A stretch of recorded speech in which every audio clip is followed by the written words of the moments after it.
Nakiisa ang Police Community Affairs and Development Unit 3 sa Ligtas Undas dito sa Barangay Matatalae Public Cemetery, Tarlac City. Buong puwersa ng Tarlac PNP sa pamumuno ni Police Colonel Miguel M. Guzman, Provincial Director ay nasa full alert status simula October 30, 2024 bilang paghahanda sa All Saints Day at All Souls Day o Undas 2024. Kaugnay dito, nagpakalat at nagdeploy ang iba't ibang istasyon ng kapulisan sa mga pampubliko at pribadong sementeryo kasama na ang daungan, terminal at paliparan sa buong rehiyon upang siguruhin ang kaligtasan at seguridad ng mamamayan. Gayun din, ang Regional Police Community Affairs and Development Unit 3 ay nakiisa sa nasabing aktibidad na pinangunahan ni Police Lieutenant Colonel Alex Memban Apolonio. Officer in Charge, RP Cadu 3 ay namigay din ng information, education and communication materials patungkol sa isumbong at safety tips nitong Undas 2024. Naglagay ang mga grupo ng Police Assistance Desk para sa anumang problema o sitwasyon sa loob ng sementeryo ay may malalapitan ang mga mamamayan. Mahigpit ding ipatutupad ng mga kapulisan ang pagbabawal sa pag-inom ng alak, pagsusugal, pagdadala ng mga matutulis na bagay at baril, pagpapatugtog ng malakas na musika at iba pang pinagbabawal na aktibidad sa loob ng sementeryo. Ang mga mahuhuling lalabag sa mga ito ay may kaukulang parusa. Higit pa dito, kaagapay at katulong ng mga kapulisan, ang mga advocacy support groups at iba pang force multipliers sa pagpapatupad ng minimum public health standards at magsisilbi silang mga marshal o patroller.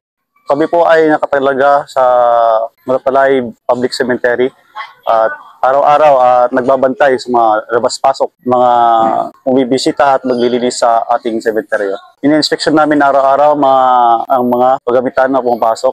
Sa mga unang araw po ay pinapahintulutan pa naman namin ang pagdadala ng mga patalim, mga pintura, paglilinis. Ngunit sa araw ng November 1 is hindi napapayagan ang mga pagdadala ng alak, bawat patalim, mga playing cards at loudspeaker, at pinagbabawal ng gabot syempre at mga alak. Ang pambansang pulisya ay patuloy na magpapakalat ng mga infographics na naglalaman ng mga crime prevention at safety tips para sa kaligtasan ng mga mamamayan ng rehiyon.